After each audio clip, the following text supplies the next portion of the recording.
All right, good afternoon, everyone. Let's go ahead and get started. As I mentioned, we are thrilled to see so many familiar faces and names, as well as some new folks joining us for this, what we might be at close to the 6th session here in a series that is really unpacking and hearing from you to support us in developing content to think about what the deep supports and ongoing quality and capacity building efforts that family childcare or home-based childcare really need to be successful in our states and communities, as we all acknowledge and as leaders in this space are all really focused on what a critical piece of our early care and education infrastructure family childcare is, and how important it is that we really build supports that are tailored and unique to meet that modality of care.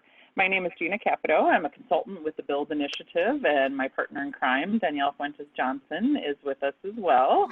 Danielle will be jumping in later and sharing content as well as sharing some information at the end. I'm just going to kick us off this afternoon. We have a great set of speakers joining us to really dig in more on the concept of how states are thinking about using their preschool development grants to focus on family childcare. And it's such a critical piece of really thinking about how we leverage different funding streams and initiatives and do so at that systemic level and really think about the programs that we're serving in our states. Before I do turn it over to Rachel Schumacher, who's going to start us off and moderate our session, I wanted to just do a reminder that, as I mentioned, we are at our, I guess we're technically at our 5th in our series of topics focusing on home-based childcare. Just as a note, we move in and out of the framing of family childcare and home-based childcare. We do mean the same when we use those terms somewhat interchangeably. We acknowledge that many states have definitions of the terms, and we're trying to be as inclusive as possible. So we're not making a statement about one type of care or another in that. We're trying to be inclusive. We also are, and have heard from many of you about the efforts that you've engaged in related to family friend and neighbor care. And we know that there are some of these efforts that really are supportive for family friend and neighbor care, but we also know that there are many others that need to be developed. That will be part of our later content, will be that deeper focus on to be emphasized as we actually But what I wanted to quick and do is just highlight that across the series, all of the recordings, all of the slides, any materials or resources that we've sourced to share in response to questions and things that have come up in the chat can be found at the Build Initiative's website. And you have the link there on this particular slide, and you see the topics that we have covered. And we did start with a discussion in the first week of June where we really talked about racial equity and disparity issues in family childcare, and then we moved into this series of 4 where we really started to think more about how do we understand the supports and how do we develop the right supports for family childcare programs. So we are happy to make these resources available, and as things come up in the chat, if it's something that a question that you raised that maybe we do need to do a little digging to find a resource, we will then continue to put more resources out onto that page of the Build website so that you can always find the resources and things to support you in your work. So with that, I want to introduce Rachel Schumacher. Many of you know Rachel from her years in childcare, also heading up the Office of Childcare. We're happy to have Rachel with us, as she's been doing a lot of work on family childcare in recent years with many state partners as well as national partners. And she's been actively working on really thinking about the preschool development grants and, as I mentioned, what states are focused on for the preschool development grants in family childcare. So with that, Rachel, take it away. Thank you so much, and it has been an incredible pleasure to be working with the Build folks on this project over a very interesting time span. As Gina said, we thought about taking a look at the PDG Birth of 5 grants back in when they were accepted at the turn of the year, and we had no idea what kind of change was in front of us over the next few months. But bear with us, we think we have some really interesting things to talk about that are relevant for building state infrastructure, and even though the world has changed a lot in the last few months. So as Gina said, our agenda should be up in front of you. I'm just going to do a quick overview of the PDG Birth to 5 grant opportunity. We'll talk about what our findings were in terms of the major approaches that states put forth in those applications. And then we'll have I'll do that as quickly as possible because I want to get to this amazing panel we have representing initiatives going on in Colorado and in Connecticut and Oregon. And we'll have time for conversation at the end as well as some connection moments along the way. Next slide, please. So as I said, the Preschool Development Birth to 5 grants were not exclusively about home-based childcare, but we've been really excited to see that so many states took the opportunity to really include that approach in what they were doing. Next slide. Right back like you're super annoying. Okay, here we go. The Preschool Development Birth to 5 grants, as many of you are most likely very aware, was a federal to state initiative where the goal was to really help states maximize parental choice. Just a moment, Rachel. We do seem to have a little bit of chatting in the background. If you can go ahead and mute all your computer, your phone, we'll proceed. Thank you so much. Okay, and someone says they're having a hard time hearing me. I hope that's just because of the additional voice. So you have in front of you a real quick background on the Preschool Development Block Grants, which started way back in 2015. You probably remember. Originally, they were focused on preschool itself, but they were revamped to be about birth to 5. And in 2018, 46 states around the country received planning grants. And then what we're focusing on here is the states that had an implementation grant, those were just announced at the end of 2019. And we look to see what they were doing around family child care, and that's what we're going to talk about today. But the thing to remember is that the PDG needs assessment that was required by every state doing a planning grant really asks folks in states to think about their mixed delivery system and explicitly called out home-based care as part of that system, focused on the importance of understanding where children were maybe not getting the services they needed in the states, and particularly rural areas. And so those types of things, let's just go to the next slide, please. Those types of things really focus states to find some gaps in their systems. And just before we go on to talking about some of the things that states wrote about in the data gathering that they did, I do want to give you a chance to just quickly find your state in this map if you're not sure exactly where you ended up. The states that are you can see the states that have won both a planning grant and then were lucky enough to receive a 3-year implementation grant at the end of last year. Those are the blue states. The states that are yellow had a planning grant, and therefore they have needs assessment data that could be really interesting to look at around family and child care. Unfortunately, they didn't yet receive federal funds. Then there are a group of states that received their funding the second round of states that got planning grants, and those are Idaho and Wyoming, and those states that are Wisconsin, those states that are in green. So very exciting, lots of opportunity for you to engage in your state and find ways to make use of the data that was gathered and or be a part of what's going on in the rollout. And if you're a state administrator, you might be thinking, yeah, I know all about this. If you are someone in your state community who cares about family child care but hasn't been at the table, this is just good information for you to know where your status of your state is. Next slide.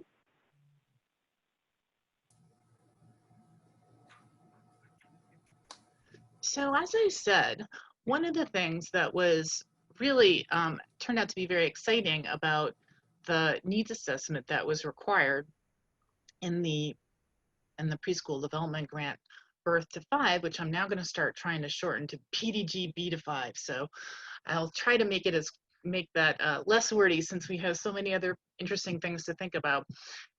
The states really had some interesting findings that even if they didn't go into the process thinking I should really focus on home-based childcare, they often came out of it or pointed to really interesting findings in their needs assessment that really made them think that they needed to think twice about how home-based childcare was integrated into their early childhood systems.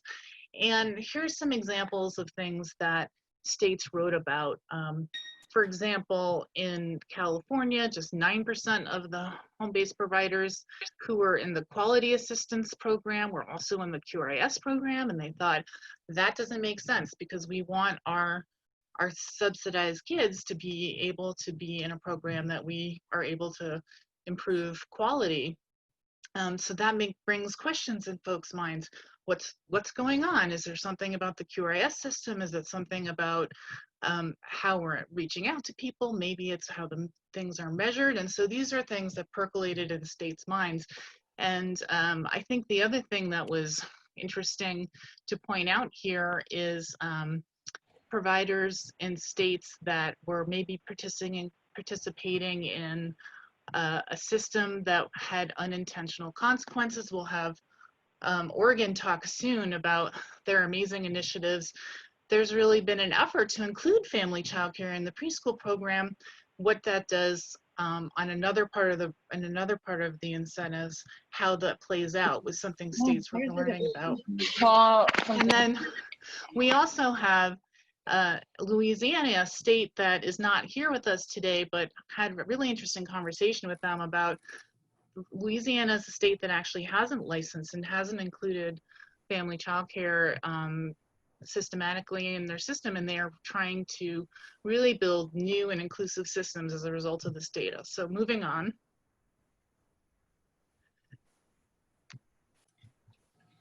To the next slide.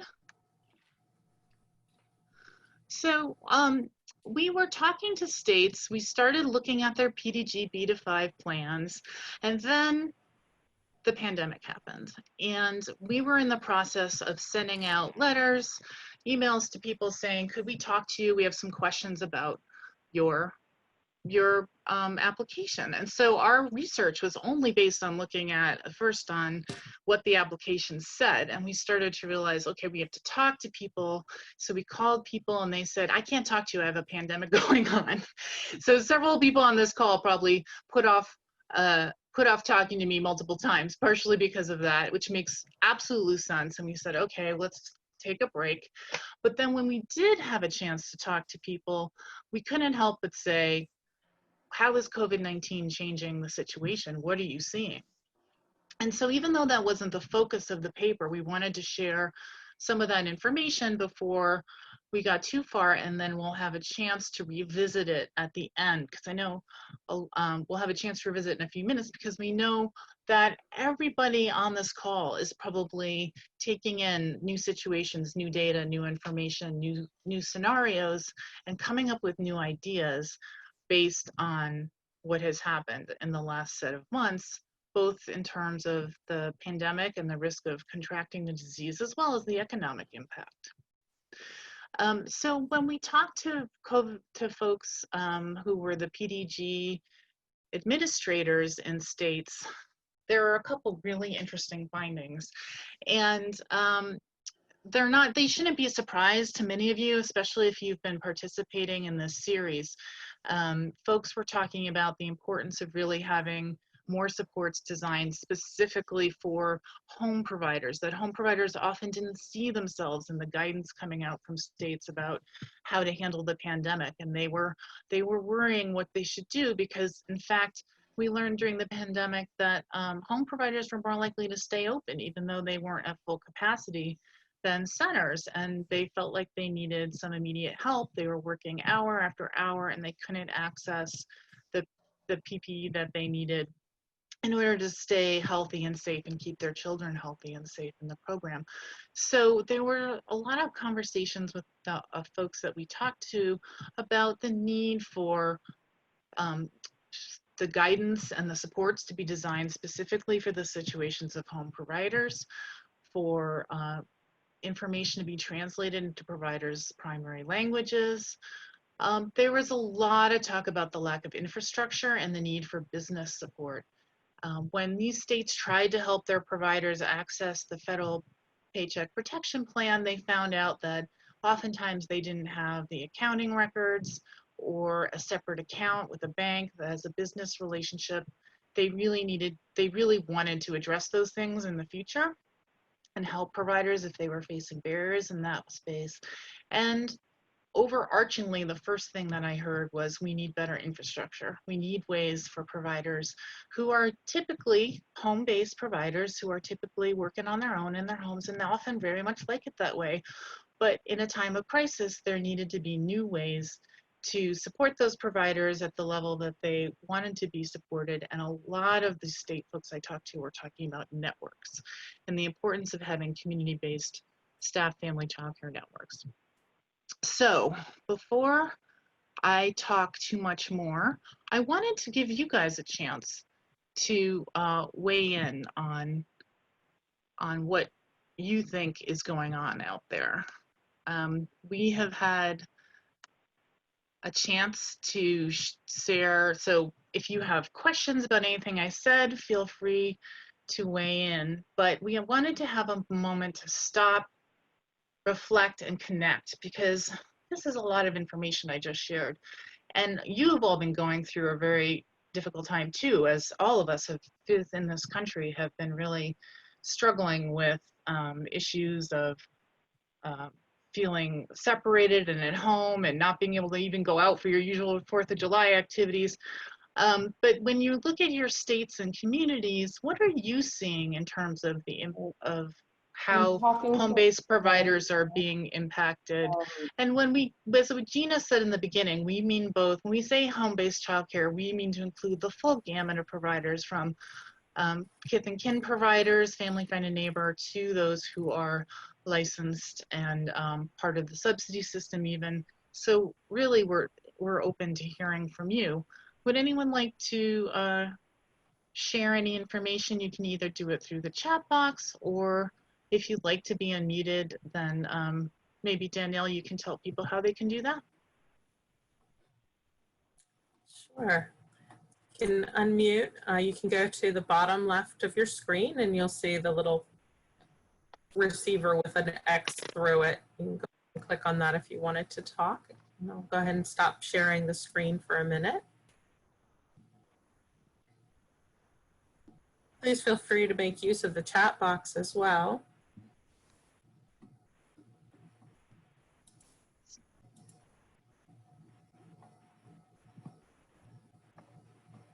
So we were talking about the impact of the last few months on the home-based childcare community, and really opened up to hearing the thoughts of those on the call, because every community is different. This is such a community-based service, and the impact of the economy is different around the country. Anyone want to share their ideas? Rachel, Just Joyce. And I'm sharing this because I was just in a conversation this morning. I'm in Southern California, and I work with a group of family child care providers that have formed a Shared Services Alliance, and there are about 25 members of this group. So I was talking with a lady who is really coordinating the efforts of the group, and one of the big issues, beside all the ones that you mentioned on the slide, is that many of our providers are in that age group where they are vulnerable or they have existing health conditions. So it makes them really concerned about bringing children into their center. And what do they do to reduce some of that anxiety? Because they do need to bring in income, and yet the reality is that they're part of that vulnerable population. Yes, and that's echoed too with Natalie Vera in the chat, similar about the mental health supports for family child care providers with the anxieties about the well-being of the children in their care, their own health, the risk of their own families, financial security, very similar, Joyce. This is Kim from Ohio. And one of the things, I mean, overall, we've heard from early childhood educators who have said they feel invisible during this time and through many of the decisions that are made. But it seems from our conversations with family child care providers that they're feeling that on an even deeper level, that rarely are they called out as a part of the profession. And then even when they've been acknowledged through policies or we've had some CARES Act grants, there's requirements that are different for them. And they sense that sometimes they don't have as much flexibility or ability to define for themselves how they could best use those funds. So I think they're hearing that, even during this time, they're feeling even more like second-class citizens oftentimes. It's just exasperated something that was already there. And this is Margaret from Oakland. And one thing that we found is that with the decreased income, that providers really need the same kind of access that families need to the basics of masks and gloves and cleaning supplies and all the things that haven't been on the shelves. So we've been getting that out to them. And for those that have been stuck in the house with their children, making sure that they have materials for the kids to play and be engaged. So those are some things that we've been trying to address here.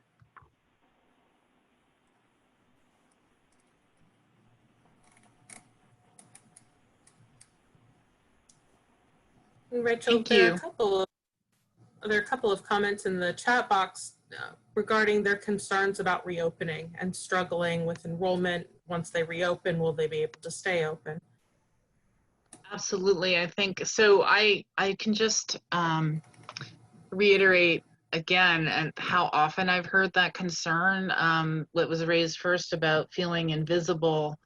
In some of the states, there have been philanthropic efforts that have been focused on home-based care, but they're few and far between. And we have heard from those foundations who have focused on that population how grateful people are, because the impact is not just that they are on unemployment, it's that they may miss a mortgage payment. They're really concerned about the impact on their entire family, not just on, having to be out of the center. And there's a lot of challenges for those folks to access these services. So I think that some of the things that we're going to talk about are, we're obviously written up pre-COVID-19 when states were applying for this, but it turns out that many of them are things that could be ideas for states and for communities now as we're looking forward to how do we rebuild our way out of this, and let's rebuild better and stronger with systems that are responsive to all of our providers, and especially given what we're seeing as a higher demand for small settings, smaller group sizes in states, and the fact that so many family child care providers did try to stay open, or did, it was something like a ratio. I often saw the same ratio of sort of 60% of centers closed, but only 30% of home-based care. And though it kind of varies from area to area, but on average, I saw that a lot around the country. So these providers have been kind of floating people or making it work, even though they don't have full capacity. And that challenge needs to be addressed as we move forward. So really, really hearing what you're saying about there's only so much self-sacrifice these folks should be doing. And in many cases, the way the system has been built in the past exacerbated that natural tendency of a lot of these providers to want to do anything they can for the children and families they serve, and we need to address that systematically. So thank you so much for everyone sharing their comments. Is there anything else we should talk about before I move on, Danielle or Gina, from the chat box? No? Okay. All right. Well, so thank you, everyone. Let's get back to some of the ideas that emerged from looking at states that were that did address home-based care in their PDG applications. Okay, so just a quick refresher, going to the next slide. So I told you there were 23 states that received 3-year implementation grants from the federal government. The good news is 19 of them mentioned home-based care specifically in some way that we could find in the application, and some specific initiative they were trying to do to address that population. So a handful of them did it more systematically and had many different approaches, and some of them are joining us today on this call. What we tried to do is build a little framework to explain the different strategies people were using. And to many of you may think, well, you know, this isn't necessarily new, but I think what's interesting is where you see states put several of these things together to try to meet providers where they are. And so the three areas that we saw most typically and tried to provide a framework to help understand what states are trying is increasing the supply of family childcare, which now is not just a matter of increasing, which we all knew there was a big decline in licensed family childcare before COVID-19 hit. Now it's also, you can look at this somewhat through the lens of strengthening and rebuilding and helping folks come back on board. The second category was around strengthening the supportive infrastructure for family childcare. Here we see initiatives around staff family childcare networks, business practices, and really looking at ways to engage providers at the community level and doing community level planning, which is a strategy being used more in some states that really like to work more through a decentralized approach. And in the third, the yellow category, were a lot of ideas states had around trying to adapt their quality improvement and professional development systems so that they could more meet the needs of family childcare providers. And this is something that someone just gave voice to before, is people feeling unseen in the system. And in these strategies, you can see that folks were looking at how to make QRIS work better, how to make professional development work better.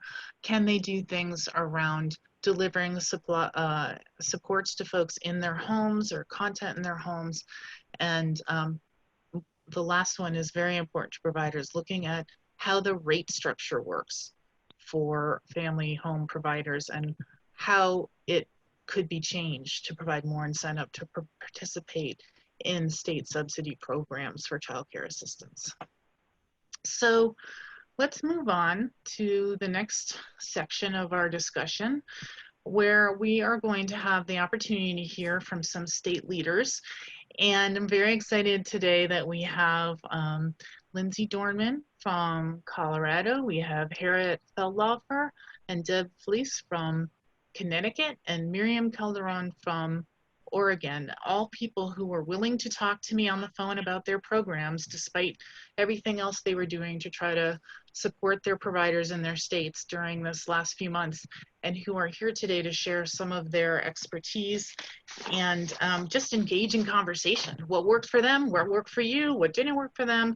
That's how we all learn the best. So moving to our first section, we organized this just to highlight, I mean, these states are doing a lot of different things, just as your state may be trying some things here, some things there, but we asked Lindsay to kick us off talking about the work she's been doing around increasing the supply of family childcare in her state.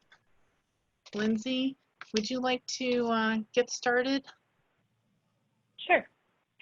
So thank you for inviting me to speak, and I'm focusing a lot again on the work under PDG, and then if there are questions about what we're doing in response to, you know, COVID and how we're utilizing some additional resources through that, I'm happy to answer those questions as well. But yeah, today I'll focus a lot on our efforts to recruit and build the supply of childcare as well as maintain that supply. So if you want to move to the next slide, great. So in 2019, our very savvy state legislature required the Department of Human Services to conduct a study to formulate recommendations to address declines in the number of licensed family child care homes, as well as the infant slots in both homes and centers.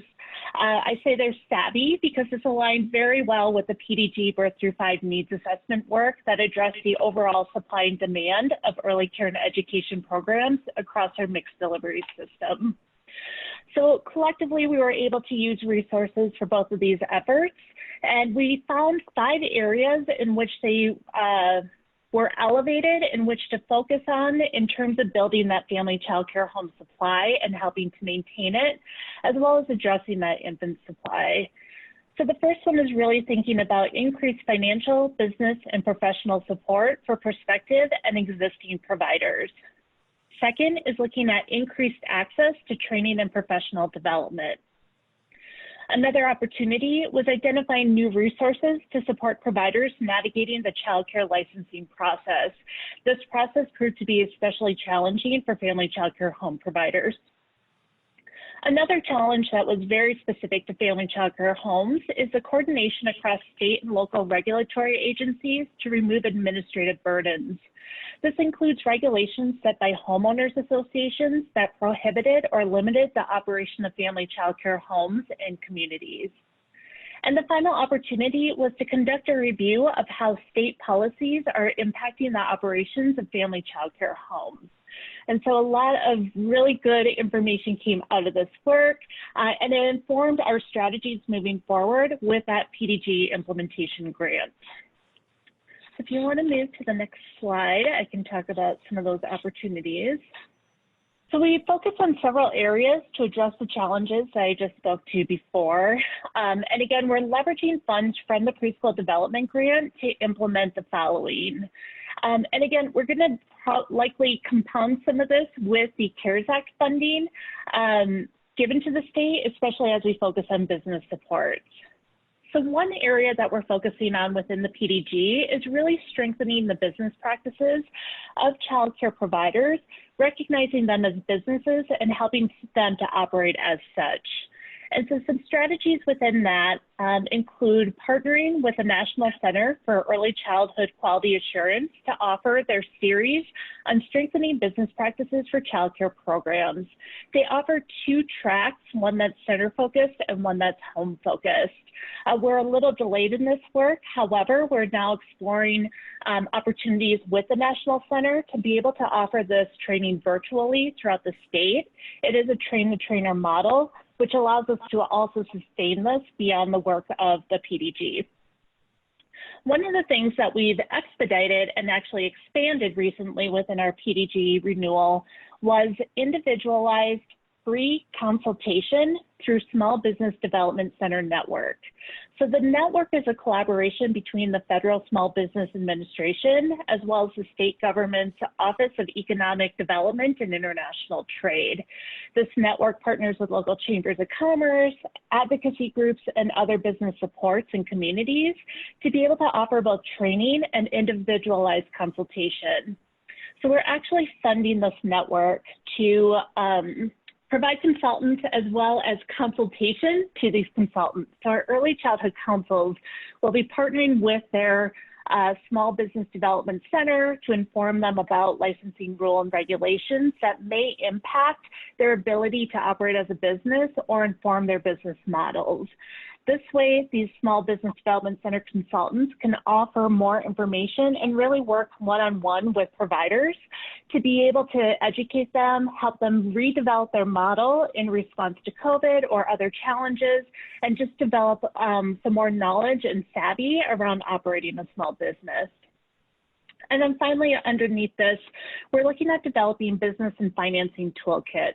And so identifying best practices for both center and home childcare providers in order to, again, have the resources or tools that they can then model to operate their business. So within that, we'll be doing some calculators that allow them to identify appropriate rates for care, as well as identify resources that they can tap into in their communities for business support. The financing toolkit will focus on child care subsidy, Head Start, the state preschool program, and other funding sources that child care providers may tap into to have a more secure financing model for their facility. And so again, as you think about blending and braiding those sources, a lot of our child care providers don't necessarily understand how that works. And so we wanted to provide a tool that would educate them and allow them to model some of that in their own facility. Another strategy is providing startup microgrants. So we reserved a small pool of funds that will allow prospective childcare providers, either home operators or centers, to support some of those startup costs. So thinking about health and safety requirements or licensing costs that may be a barrier for them to become licensed. We are targeting what we're calling our childcare deserts and prioritizing providers depending on the populations they serve. So knowing who are our most vulnerable populations, in many cases we expect this to be family childcare homes who will meet this need.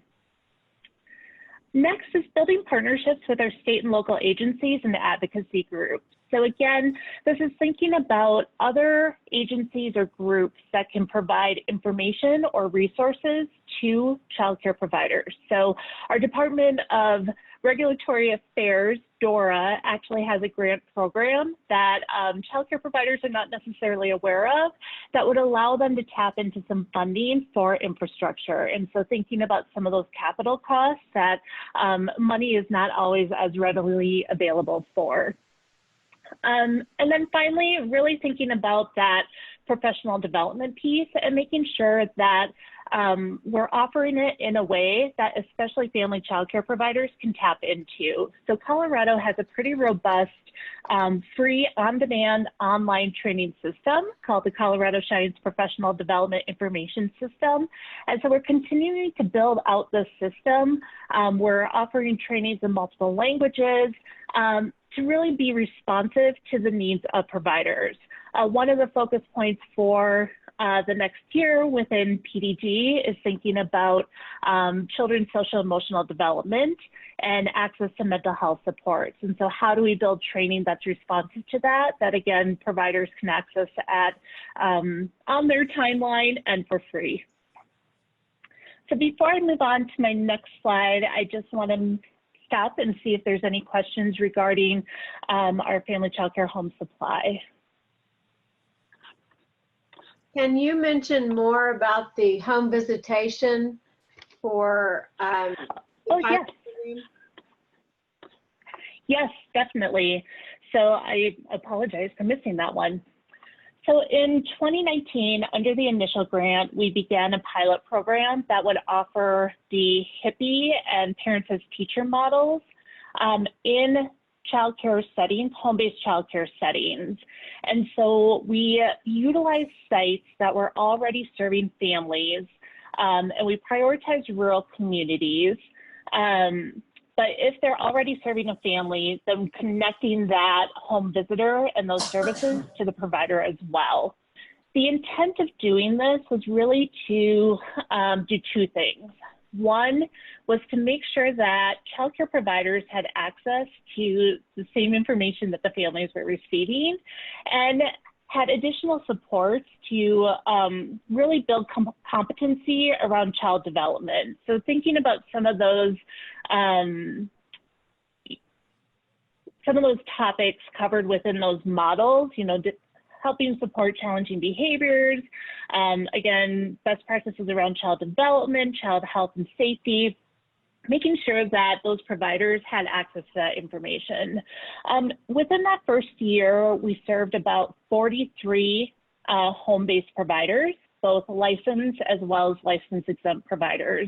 And that impacted about 230 children through that pilot program. We're continuing that this year and we'll be conducting an evaluation to be able to share out whether or not that was beneficial to the home provider in addition to the family. I think one of the unintended benefits of that has been seeing a really strong connect between providers and families and really increasing that relationship and engagement among both in the development of the child. So I think I'll move on to the next one, unless there's another question. Nope, go right ahead. Okay. Great. So those previous strategies really were focused on our licensed population of family child care home providers. However, we also have a focus in our PDG grant for license exempt or informal providers. So in Colorado, as in other states, we know that due to the availability and affordability of licensed childcare, some families rely on informal childcare options, and for others, it really is their preferred childcare setting. So recognizing this and hoping to better engage informal childcare providers, Colorado expanded its childcare license exemption in 2017. This exemption allows for individuals to care for up to 4 children, no more than 2 of which are under the age of 2, without requiring a childcare license from the state.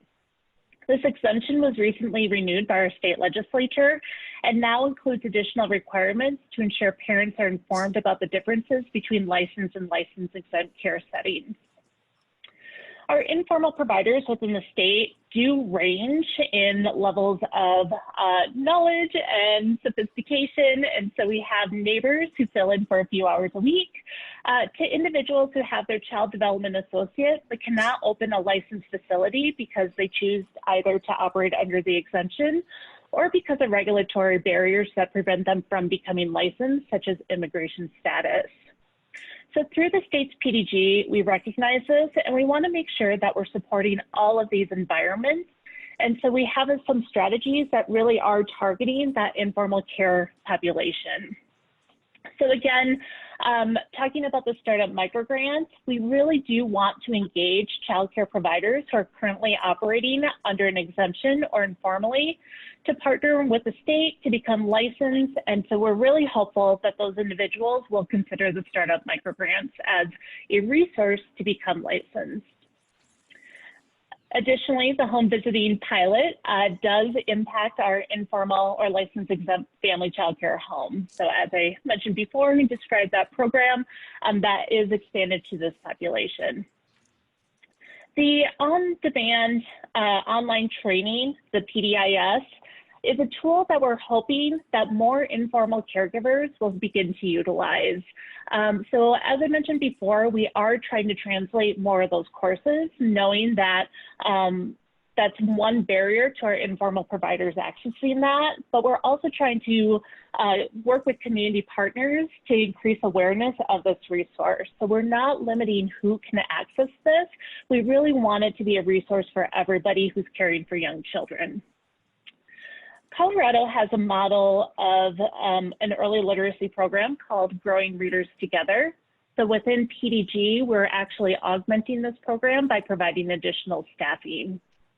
What Growing Readers Together does is it partners with the state library system. So there's a number of libraries across Colorado, largely in rural communities, who offer programming and training to informal caregivers. So again, they're seeing everybody from grandma to the neighbor to somebody who's more operating in a more formal capacity, coming to the library to receive these supports. Often they'll even supply them with equipment that they can take back home and work with the child with. So within PDG, again, we were able to help expand that program by providing 3 additional staff. Another thing that we're really excited about is, and I think is really timely, is an increased access to mental health consultation. So currently Colorado has 34 mental health consultants across the state. However, they are prioritizing licensed child care settings. And again, because we only have 34, we don't have a lot of access to those individuals. So we're actually setting up a warm line through the PDG grant that allows anybody who has concerns about a child's development, whether you're a licensed provider, an informal provider, or a parent, to call in and receive support.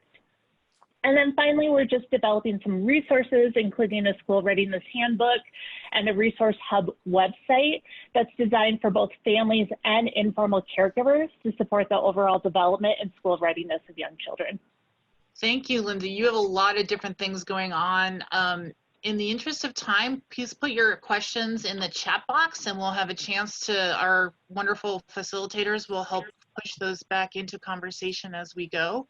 But we do want to move on and have a chance to hear from all our panelists so we can all talk together. So next we have Harriet and Deb from Connecticut, and they are going to share some of the work that they are doing around family child care networks.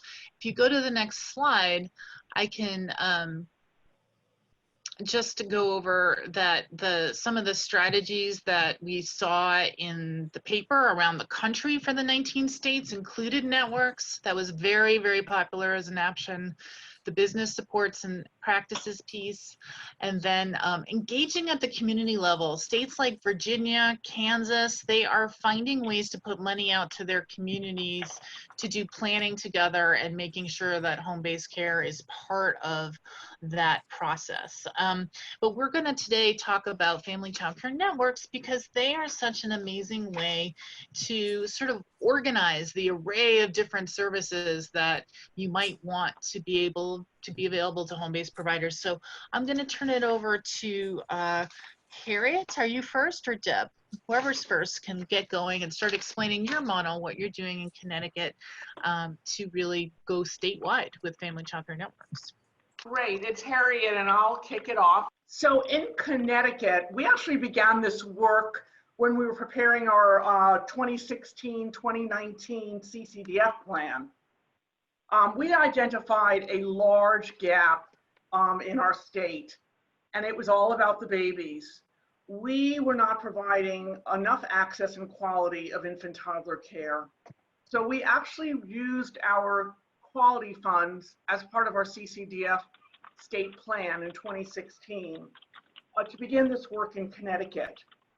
And we chose 3 strategies to, yeah, this doesn't match up with this slide, but that's okay. We chose 3 strategies that we wanted to really target for providing support. First, we wanted to target fiscal training. We realized that family child care programs were really struggling financially. They were isolated from PD and technical assistance. And so we really wanted to help them sort of get a better sense of their business practices. You know, we found out that family child care providers don't see themselves as business people or a business practice. They just love taking care of children. So we started with the fiscal training. A second area that we thought was important was around pedagogy and curriculum. So we actually participated in the PDG. You might be familiar with the Program for Infant Toddler Care Training. And that was developed by West Ed and the California State Department of Ed. It's a relation-based curriculum that actually has several key principles that we found were important for Connecticut. One is aligning to continuity of care, cultural responsiveness, and inclusion of children with special needs. And the third area was the concept of shared services.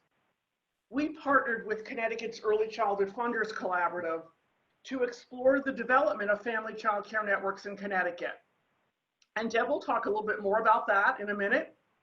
But we wanted to create alliances within these networks to support back office types of tasks, administering food, purchasing supplies, etc. Now I'm up to this slide. So we worked with a broad-based group of stakeholders in Connecticut to develop Connecticut's framework for staff family child care. It's evidence-based. We looked at the research, we looked at national work, but we really wanted to ground our work in what's going to be a small but important set of guiding principles so that as we move forward, we were really true to a couple of key concepts. And the principles we really are focusing on are on this slide. Family child care networks are located in communities. So it's grassroots, it's on the ground, and it's at the elbows of providers. We also wanted to be sure that specialized trained individuals delivered services to family child care providers. So you really had to understand and know the field, and you had to have walked in those family providers' shoes. We also wanted training for providers and follow-up coaching in the home to improve provider practice. So it was going to be a hybrid, kind of a blended coaching and training, which we know together are very, very efficacious. And then finally, we wanted to have a formal assessment process to look at the effectiveness of this consultation provided to providers. This was a new endeavor for Connecticut, and we felt that it was important to really assess what we were doing, which often kind of goes by the wayside. Implementation begins, and then assessment often comes as an afterthought. So this was important to us. The next slide. We worked with our CCR&R in Connecticut, who's also our CCDF subsidy vendor. It's the United Way of Connecticut, to release a competitive RFP in February of 2018 on behalf of the OEC. The design of our RFP and all of our work going forward was really built around a paradigm that focuses on leadership through pedagogy and business practices. And credit goes to Opportunities Exchange for this slide and for actually helping us think about this model in this framework. So we have pedagogical leadership, which includes child development expertise, classroom coaching, teacher supervision, instructional leadership, and child assessments. But that often goes by the wayside if it's not part of a strong business leadership model. And I'm sure you're all familiar with the iron triangle. You know, be fully enrolled. Make sure you collect family fees. Make sure your per child costs are calculated. Do fundraising. Make sure you have good reports on your revenues and your spending. And make sure you also are compliant with state and federal funding. So if you combine pedagogy and business leadership, you're going to get to high quality ECE. We funded 7 pilot networks, and we awarded funding in April 2018, and we've now extended it through 2021 due to COVID-19 circumstances. The purposes of our funding was to support family child care providers by expanding TA, to also offer shared service business alliances, or for those that were interested in a new shared service business alliance. On the next slide. There is beauty in flexibility, but we learned a lot, and we actually learned what we probably already knew. Networks need to focus on understanding and addressing the needs of providers, and those provider needs are going to be unique to each community. And relationship building is critical to networks participation. It's about trust. Providers do not want to turn over their finances, or for that matter, any of their programs to an entity that they don't trust. We also know that business supports are critical. Providers needed to develop their business skills. Providers need to be provided with tools and with expertise to really have that impact. We found that although community needs may differ, in Connecticut, many of them were actually quite similar. However, networks needed to address specific needs of their own community. The next slide. Now I'm going to turn it over to Deb, who's going to talk about how this work has really transitioned during COVID-19.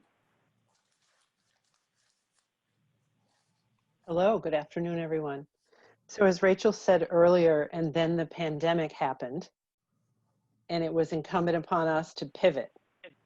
We knew that flexibility was important, but pivoting was really something different than being flexible. We needed to move not away from what we were doing, but to the opportunities that we needed to seize in order to really support programs during the COVID-19 response. And so we have begun to expand our networks to a statewide effort. We had pilot networks in place. We had, Harriet referred to 7 networks earlier. We have 5 networks operating at this point of those 7, one of them doing some different work, and one of them had really taken a pause from their provision of services. What's interesting about these networks is that they are all organized and established in a little bit different organizationally. We have a very small network called the Circle Collaborative. It's a small New Haven-based network serving providers and center-based providers. We have All Our Kin, a network you all are likely familiar with from other presentations, serving multiple communities and hundreds of providers. We have a network in a community action agency.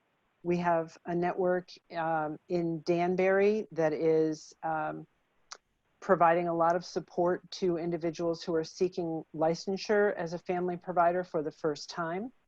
And we have a regional education service center, a professional development hub in our state that is both a network provider and associated with the Chamber of Commerce, as emerged earlier, but also that organization, that particular network, has been able to move into the COVID response phase as a partner to help us expand to bring on 12 new networks so that we are serving providers across the entire state. This particular organization called EdAdvance is serving as the hub of our networks, helping us both financially and as a collaborative partner to organize the work. As Harriet referred earlier, we were already working with the Connecticut Early Childhood Funders Collaborative, and in a 1-month time, the Funders Collaborative worked with us to raise almost $1 million to help us provide staffed family childcare networks as a response to COVID-19. We also already had in place $600,000 in the 2020 fiscal year and another $1 million in this current fiscal year and the one to come to help us lift this work even further. We were already working with these providers around shared services. We will continue to move that forward as EdAdvance is our partner with a strong back office that will help us advance the shared services concept as we move forward. Next slide, please. So what do our expanded networks look like? These networks are all currently doing outreach to every licensed provider in Connecticut. Every single provider will receive a phone call. They will receive an orientation to the new supports that we've provided, and I'll walk through that in a moment. They will receive an opportunity to join the network, to participate in professional development. And a benefit of that joining and participation will be a free 1-year membership to the National Association for Family Childcare as a member, so that we can help them access other benefits and professional activities that will support them. Our new statewide supports include that we stood up a nurses warm line. That assistance is available in English and Spanish 5 days a week. They are both available via phone as well as email, and they are delivering webinars to help providers both understand how the nurse warm line can be helpful, as well as begin to develop a relationship with those folks so that they're more likely to call in and ask questions. We already had existing in our state the Early Childhood Consultation Partnership, which is a behavioral health support that was primarily focused on center-based care, and we have expanded that service to serve family child care providers, helping providers deal with issues that emerge in their programs around behavioral health and supports for families in that area. We also have access to the Talk It Out helpline, which is mental health resources for adults, and that resource is available to parents as well as caregivers. Next slide, please. Our expanded networks will deliver professional development. Obviously, that will be virtually. That will be in the form of webinars and trainings as well as resources. It will include coaching by network staff, which links back to our framework and the need to ensure that we have trained individuals who can provide that support. And importantly, and as has come up a number of times already in this webinar, the importance of business supports.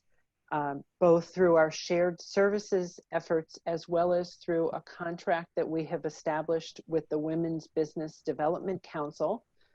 And that contract will provide access to our family child care providers for individualized assessment and customized supports, a technology incentive, some specific business development supports, and microgrant eligibility to really address the business operations side so that we can strengthen and stabilize our family child care providers. The Women's Business Development Council is a multi-year effort so that we really can provide the longer term support that we know will be needed to help providers recover and be stronger post-pandemic. We've included our website here so that you can see all of this initiative, which falls under our marketing heading of Connecticut Cares for Family Child Care.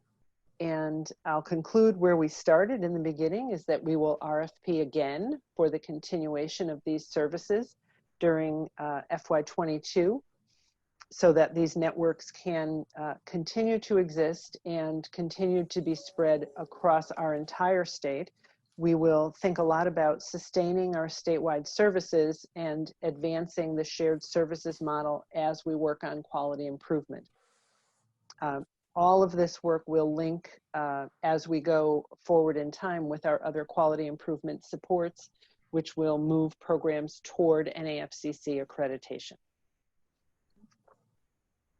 I'm happy to take questions now. Just one quick question for you in the chat. It was about the Nurse Association warm line. There's interest in the webinars, especially if those are in Spanish. Is there a site or a link that you could put in the chat for that? You would find out more about that on the Connecticut Cares for Family Child Care website. The webinars that have been offered previously are posted. They are available in Spanish, and they will continue to be available going forward. Great. Thank you so much, Harriet and Deb. What I again want to reiterate is that you have a menu of different resources that you're leveraging different things going on already in your state, like you've had nurse consultants and these things for a while, but you're making it so that it's much easier for a family child care provider to, once they join into this, really access an array of things as they might want them, as well as the fact that you are building stronger because you're really thinking about not just responding to the pandemic, but what we're really building for the long run in terms of these networks. So thank you for sharing your experience. All right, next, our last panelist, but definitely not the least, my good friend Miriam Calderon, who is the Early Learning System Director in the Department of Education in Oregon. She's going to talk a little bit today about their systemic approach to really thinking about what quality means and how their quality system can be more responsive to home-based care providers. So I think we may have one more slide before I turn it over to Miriam. Can we see the next slide? Yes, so these are the different strategies we saw in the PDG applications across the state, relating to best practices, content being more accessible in the home, delivering it in the home, QRIS, professional development systems, how they can work better, and last but not least, looking at payment rates. And I think perhaps Miriam is going to speak to all of these, if not at least 3 out of 4. So Miriam, take it away. Thank you so much, Rachel. Good afternoon, everybody. I guess I'll start with just a little bit of, I think, kind of some of the context here and some other information. Our approach to really thinking about our preschool development grant in generally, and I think particularly in the area of quality initiatives, and professional development systems, was designed to complement a new $12.5 million annual investment our state was making in thinking about redesign of our quality rating and improvement system and our professional development systems really together, and thinking about how we moved QRIS in a direction that supported more supply building, continuous quality improvement, and I think as some of my other colleagues have talked about as well, business practices, I think is a big area that we understand is a need for all providers, but I think particularly when we think about home-based childcare. So we really feel like home-based care is such an important part, such a vibrant part of the system in Oregon, both in subsidy, as you see there, 56% of children are receiving child care assistance and program subsidy or in home-based childcare, and also in our state kind of funded and grant funded programs, which I'll talk a little bit more about in a minute. So I'm not going to get too specific into some of the QRIS and professional development work, but I'll just say kind of a couple quick thoughts about that. One is that our state is looking at both some of our PDG work is we're moving towards adopting our NACCE educator competencies as a starting point, adapting those and looking at cultural relevance, also looking at our early learning and development standards, again, with another lens of, I think, equity and thinking about cultural responsiveness. And I think as a part of that, between the state investment and our PDG investment, we'll be looking at training, associated and supports for providers to support these new kind of standards and competencies, and really thinking about the delivery systems to include family child care. This work will also involve redoing steps in our registry and again, looking at what those support systems are, access to community-based training, in addition to degrees and credential work that, again, are supported through this new state investment in professional development and QRIS redesign.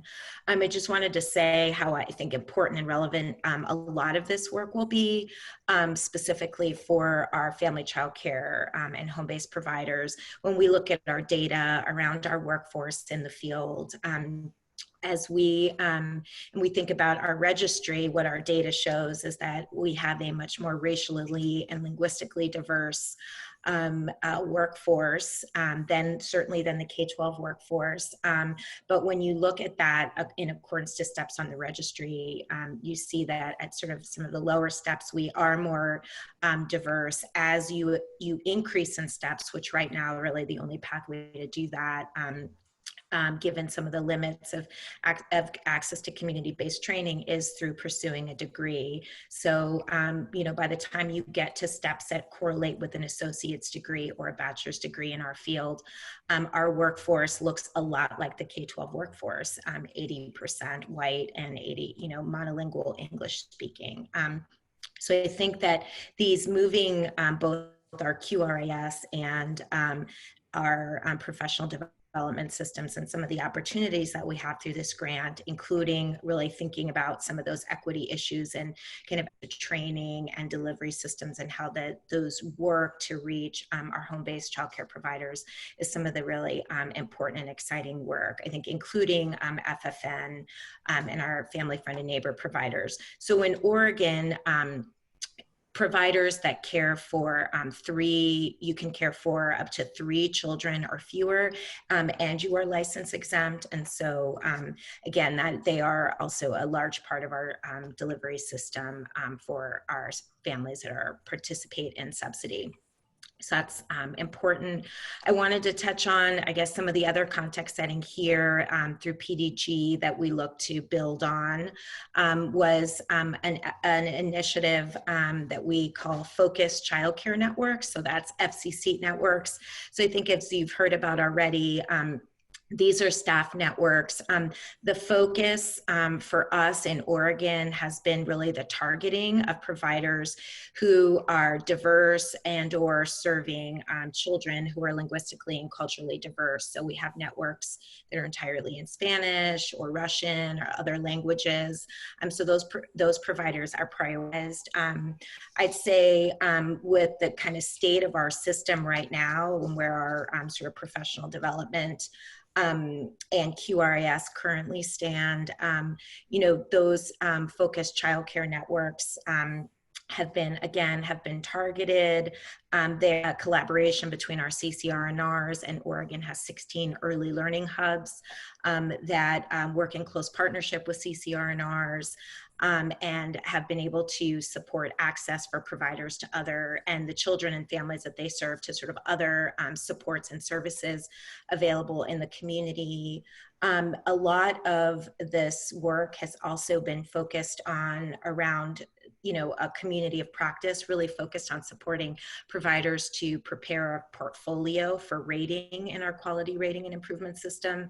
And so through the partnership that we have with Oregon State University, and again, some of these resources to be able to scale focused childcare networks, because it is some of the highest touch professional development that we're doing in our state. We are grateful to have this partnership to help us understand kind of what are some of the really important elements of staffed family childcare networks. What are we currently doing that we want to continue to do? Where are some kind of areas for improvement, especially as we think about, you know, the understanding in our field about more kind of effective communities of practice, and to support less of an emphasis on rating in a portfolio, but more on kind of support for best practices. And then last, I'll say that, you know, as I touched on before, family childcare is a big part of sort of our publicly funded grant contract funded programs in the state. So Oregon, again, has a very strong point of view, which I think is a real strength in our state, around a mixed delivery system of providers and choice in the community. Currently, for one of our state pre-K programs, Preschool Promise, we have about 20% of our slots funded in family childcare. We are just implementing and kind of in the middle of a really incredible expansion of state pre-K in our state, about 2,000 new slots beginning this fall. New slots across our state in Preschool Promise. And so as we've looked at that expansion, we have set targets for a mixed delivery system in each of our hub regions. As we thought about allocating slots, I think it's just sort of interesting to point out that, you know, we don't really have a great way to say, okay, well, what is a mixed delivery target, other than, you know we didn't want to go any less than where we were in terms of 20% of the slots being kind of in family childcare. But, you know, I think we're always looking at that balance, and I think its work will kind of continue to evolve, and thinking about how many slots need to be present in you know, family childcare versus Head Start versus school-based versus childcare centers. So that was very much at the top of our mind as we thought about this expansion. I think I just saw a question about whether our funding for state preschool is on the chopping block because of COVID. It is not right now. I'm really excited to report that was funded through a dedicated a new dedicated tax. And so it is somewhat, you know, it's protected, I guess, as you would say, than regular sort of state general fund. I think that said, it has really been, I think, the leadership of our governor, who has been really clear that, you know, we are not raising the revenue that we hope to through this new dedicated tax. And so our governor has been committed to making sure that we kept the funding for this exciting early learning expansion. It is a corporate activities tax. So I just saw another question. I hope that's okay. I'm just answering the questions as I see them fly them in the chat box. It's great. Most people can't do that, but I'm glad that you're able to do that. so let me dive in a little bit more specifically into some of the work that we have underway right now. So I wanted to mention first is some of our projects in PDG that are specific to quality support in childcare. So one is we are using our Preschool Development Grant dollars to fund the implementation of statewide of the SQL tool. So hopefully folks are familiar with SQL. I'm going to look up the name right now because I can never get the full name right, but it is, if you're not supportive environmental quality underlying adult learning. It was developed by the Center for the Study of Childcare Employment. And it is going to help us it's really a survey instrument that will administer to our workforce, our educators across the state, that has a couple domains, teaching supports, learning community, job crafting, adult well-being, and program leadership. I think a particular emphasis is looking at, in teaching supports, looking at curriculum, getting input from educators and providers around curriculum, child assessment frameworks, classroom materials. Learning community really looks at sort of collaborative professional development, individual access to professional development. So we are really excited about the opportunities of hearing directly from providers through use of this tool, and helping us understand where we need to target more supports, especially for family childcare. I think something that has jumped out to us already is really thinking about I think our field and some of the challenges with curricula being really focused on particular age groups of children, and family childcare providers in our state really having a prevalence of mixed age groups, and thinking about how is curricula or what kind of professional development would really be supportive to help our childcare providers continue to work in those mixed age settings. In the interest of time, I'm going to go a little bit faster here and just say the next two, partnership with our 9 tribal governments, as well as our Baby Promise pilot in rural communities, really go together. So with our money that we received through some childcare discretionary quality dollars, as well as some of our childcare assistance dollars through CCDBG, we started a pilot with some of those funds that we received in 2018 to look at contracted slots plus staff childcare networks and reimbursement rates that were closer to an actual sort of cost of care for infants and toddlers. And we decided to look in communities where we have a childcare, where we have a childcare desert for infants and toddlers. Unfortunately, when we started with the idea of the pilot and we did the work to look at where Oregon was a childcare desert for infants and toddlers, we learned that the entire state is a childcare desert for infants and toddlers. So it certainly has created some more urgency to this work. But what we'll be doing specifically with our 9 federally recognized tribes, we've hired a tribal liaison that's funded out of PDG that will work at the Early Learning Division and will work with a member of a tribal community that will be a quality improvement specialist, and we will expand the pilot. And I think through the pilot, we'll really learn how our tribes want to adjust kind of standards and the current standards that we have to be more culturally responsive in incorporating best practices in their communities for working with infants and toddlers. We're also using our PDG dollars to expand Baby Promise into additional rural communities. So again, I think we're recognizing that as we think about this as a supply building strategy, we need to, continue to expand the pilot. It's currently in 3 communities and 200 slots. So that funding will allow us to do more. And then finally, with our subsidy and our payment rates, we have started a cost of care study in partnership with the Center for American Progress. And right now, Oregon has reimbursement rates through subsidy that are pretty good. Oregon's challenges are really around copays, but at 75% of the market rate, kind of across all provider types, including license exempt providers. But it's really also looking in our grant funded programs. I think we're particularly excited to go back and be able to look at Baby Promise and where we set reimbursement through programs like Preschool Promise and Baby Promise, and and see where we align around actual cost of care, because we do build in salary requirements and guidelines into all of our grant funded early care and education investments in the state. But, you know, a lot of what we've been basing these off are averages. And I think we have a lot more to learn about whether we are actually reimbursing at the actual cost of care and supporting programs to meet those salary requirements, as well as the other quality supports that they provide to children and families. So with that, I'll stop. Thanks, Rachel. Thank you, Miriam. Thank you, all of you.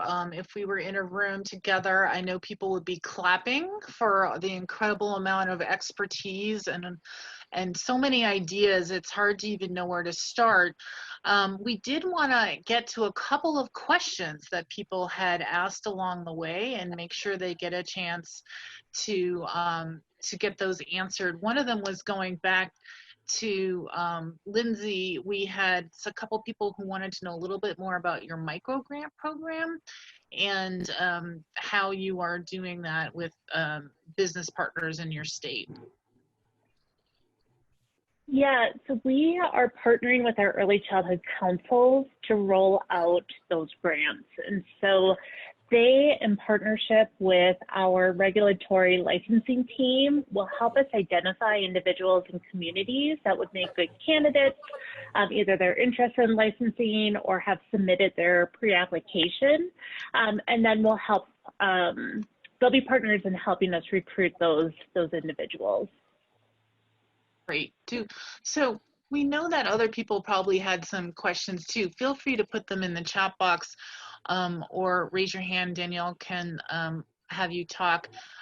One thing that was sort of a little bit of a theme was, how are you funding all these things? I mean, your states that receive the preschool development block grant dollars, but you're most likely and had to provide state match. So what are some of the other types of resources you're using? Is it quality money from the child care block grant? Is it, I know Connecticut mentioned they have some philanthropic dollars. Is there anything new and different you're doing that you think people should know about in terms of how you're funding things?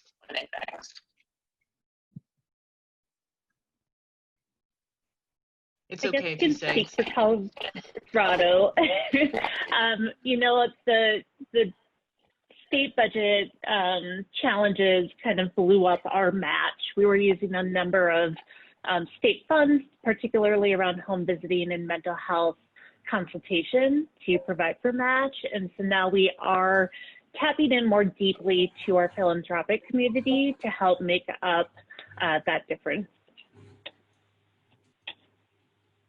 Great. Lindsay, while we have you, just one clarification. I can imagine, as we talked about the PPP grants, which are available to everyone in the country, the micro grants that you're speaking of are for providers within Colorado, correct? Yes, they're specifically our Colorado providers. Thanks.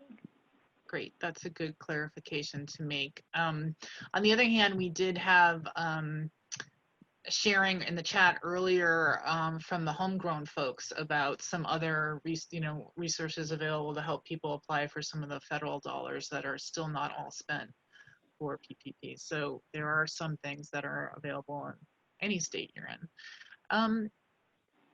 I wanted to just stop and see, do we have any other questions coming in from the chat specific for our wonderful panelists? We will give you their contact information if you are still digesting and need to reach out specifically to one or the other folks on the line. That's one of the things we love about these national webinars, is the chance to connect peers and folks who are just curious what's going on in other states. I feel like that's the #1 question TA providers get, is what are the other states doing around this thing? The paper that we keep referring to will be posted on the Build website right after this, so you can find out more about what other states are doing or what your state said it was doing with the PDG money. If we don't have any other specific questions, I would like to go back to the let's discuss question, which is one slide before, Danielle. Backwards. Sorry. There you Backwards, yeah. Nope, one more. There we go. Okay. So everyone had so much to share, but we did want to end with this sort of reflective conversation, and other people may want to jump in too. But given all the things you've laid out and the challenges that have hit all of our childcare providers since you wrote these plans, you know, are you having any thoughts crystallizing about, like, this is the most important thing we really need to do in terms of building infrastructure as the landscape is changing? Is there anything any of our panelists would like to, you know, add on, reflecting about you're looking forward, given what's going on now in your state? This is Connecticut's Harriet. One thing that we are seeing, and I think other states talk about it quite a bit, is family childcare stayed open during COVID at a greater capacity and rate than some of our center-based. It could be because of group size limitations and so forth, but we actually found that what we thought they would be the most fragile ended up being the ones that were most resilient during COVID. And that was good news for us.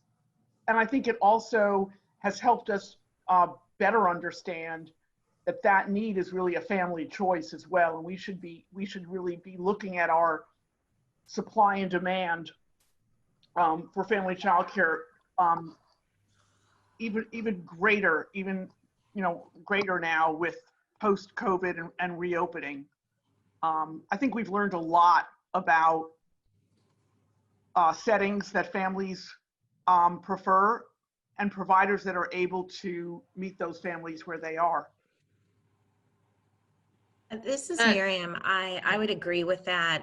We've been tracking as well. So in Oregon, our governor closed childcare at the end of March and allowed for providers to open as emergency childcare. So individual providers were given the choice about whether to stay open and provide emergency childcare or to close. So as we've looked at the data, we've seen that we've seen that shift. We've had more impact with centers and centers not reopening and staying closed. Now we're going around on 4 months, really, and seeing an increase in sort of family child care. Certainly the ratios and the stable group of 10 is more like normal group size and requirements for family child care than it has been for centers. It's really halved enrollment. I also just wanted to mention that we have also looked at the race and ethnicity and primary languages of our emergency childcare workforce and compared that to some of the data that we had from 2018 to see if we've also been able to maintain sort of the diversity in our workforce through this closure. So I'm happy to share some of those reports. We've also looked at the facilities that have received emergency childcare grants and through some of the CARES Act dollars, and again, the workforce around race, ethnicity, and linguistic diversity. And then I'm happy to share those resources if anybody's interested. And then the last thing I'll say is we continue to hear needs around supplies and continuing to support family childcare providers in particular with access to PPE and cleaning supplies. So we'd had an effort initially at the start of the emergency through our state emergency command center that has wound down. And so I think we're looking at ways to now think about supporting family childcare, but in particular through the duration of sort of childcare coexisting with COVID. Thank you so much. I'm glad you addressed that issue of the disproportionate impact on providers of color and families and children of color, because of course we're seeing that around the country. And it's one of our questions that we have coming in is around our states tracking that and getting a sense of where the impact has fallen. And I think I've also heard questions about, as the number of slots are smaller, how do you ensure equity and how the limited number of slots are available to whom, and how is that something that people can think about I think that, Lindsay, did you want to ask Anna anything to this last question? Otherwise, we should respect people's time, but I didn't know you didn't get a chance to respond. No, I would just echo a lot of what Oregon and Connecticut shared. Thank you. Well, thank you all so much for your time and sharing your personal perspectives. I bet you're going to get some follow-up. I'm going to turn it back over to Danielle, who will wrap us up.